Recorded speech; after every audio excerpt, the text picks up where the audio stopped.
المكتب التعاوني للدعوة والإرشاد وتوعية الجاليات بمحافظة بدر।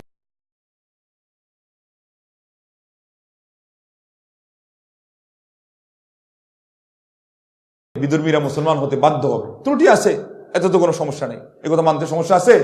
কিন্তু মুসলমানরা যেই পরিমাণ অতিথি পরায়ণ, পৃথিবীতে এর কোনো নজির নেই। এই যে ফিলিস্তিনে আজকে 70-এর মতো বয়সের আগে, এই মেয়াদের আগে এরা আসছিল উদ্বাস্ত হয়ে ইসরায়েল, তাদেরকে আমাদের ফিলিস্তিনি ভাইয়েরা আশ্রয় দিয়েছে, নিরাশ্রয় মানুষগুলোকে। কোথায় তোমাদের ইহুদি ভাইরা ছিল, কোথায় তোমাদের খ্রিস্টানরা ছিল, কোথায় বৌদ্ধরা ছিল, কোথায় হিন্দুরা ছিল, কোথায় কে ছিল? তারা তাদের বাড়িতে তোমাদেরকে আশ্রয় দিয়েছে। বিধর্মী মানুষ হিসাবে তারা এতটুকু দেখেছে। আছে নাকি পৃথিবীতে কোনো উদাহরণ?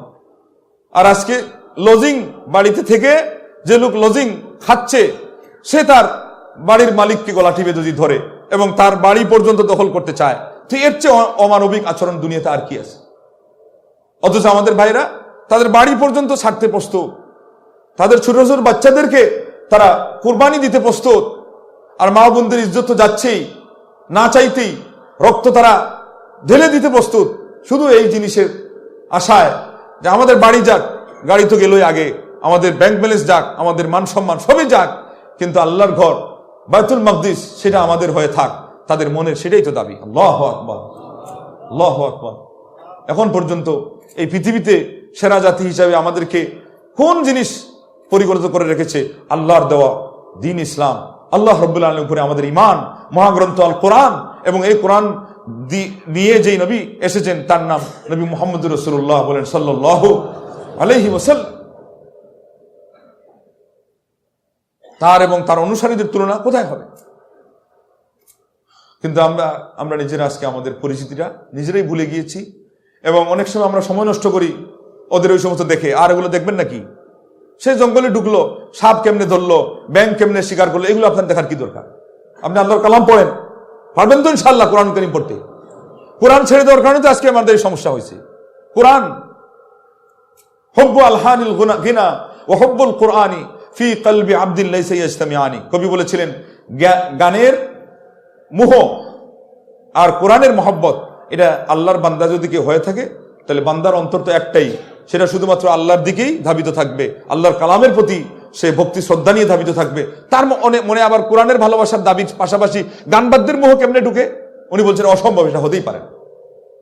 তাইলে বোঝা গেল, আমরা যদি দেখি গানের প্রতিও ঝুঁক আছে, রহমানি কাজের পাশাপাশি শয়তানি কাজের প্রতি ঝুঁক আছে, তো বুঝতে হবে আমার অন্তরটা রহমানের জন্য প্রস্তুত এখনো হয়েছে না হয় নাই?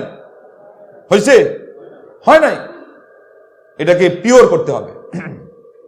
যাই হোক, ওয়াদা দিয়েছিলাম আয়াতের কথা বলবো। আয়াতটা সূরা আনকাবুতের 60 নম্বর।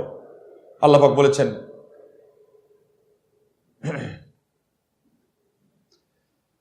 যে তিনি রিজেক দিয়ে থাকেন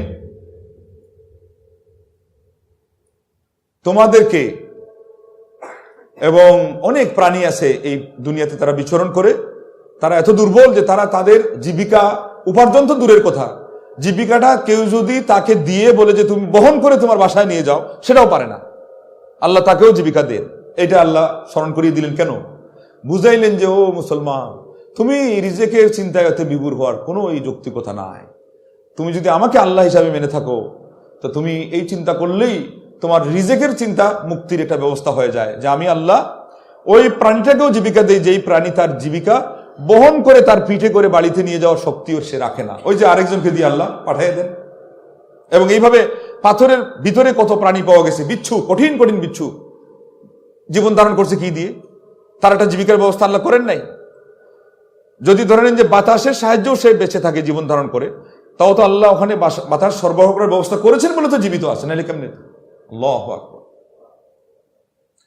ওয়াকাইম মিন দাব্বাহ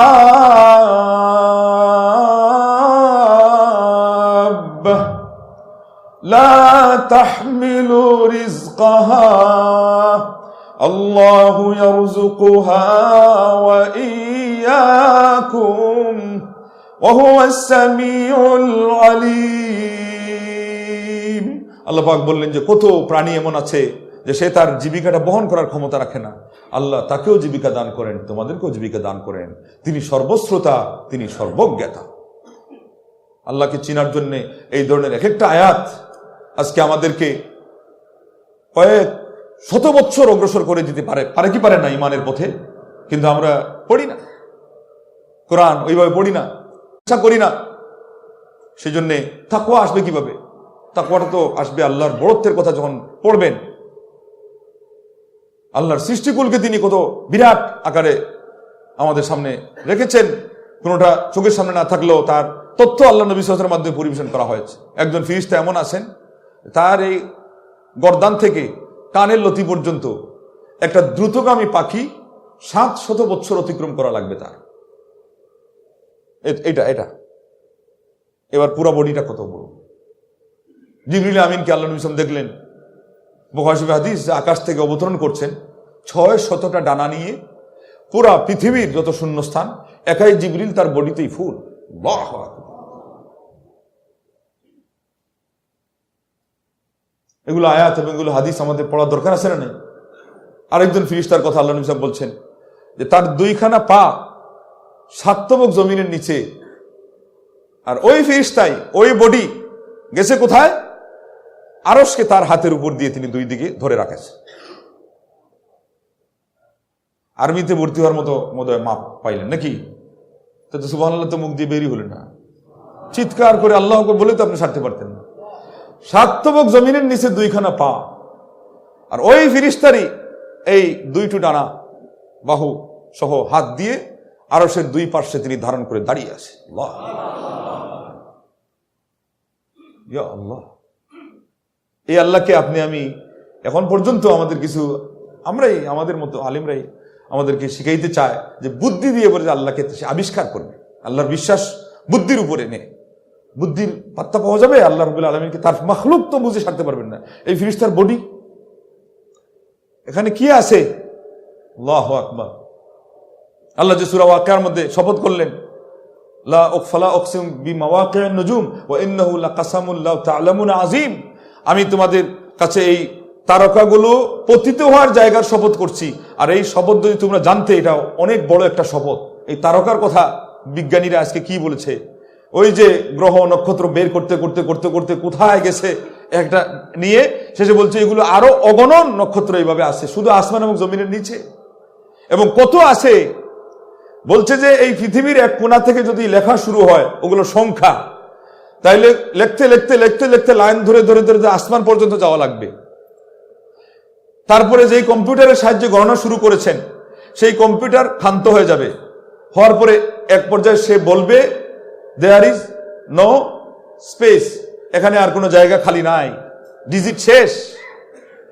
এত নক্ষত্ররাজি, এত তারকারাজি আল্লাহ রাব্বুল আলামিনের আসমানের নিচে জমিনের উপরে আছে, এগুলো তো এই জায়গার মধ্যেই তো। আল্লাহ কত বড়, আল্লাহু আকবার। এই জন্য আল্লাহ বলছেন যে তারকারাজির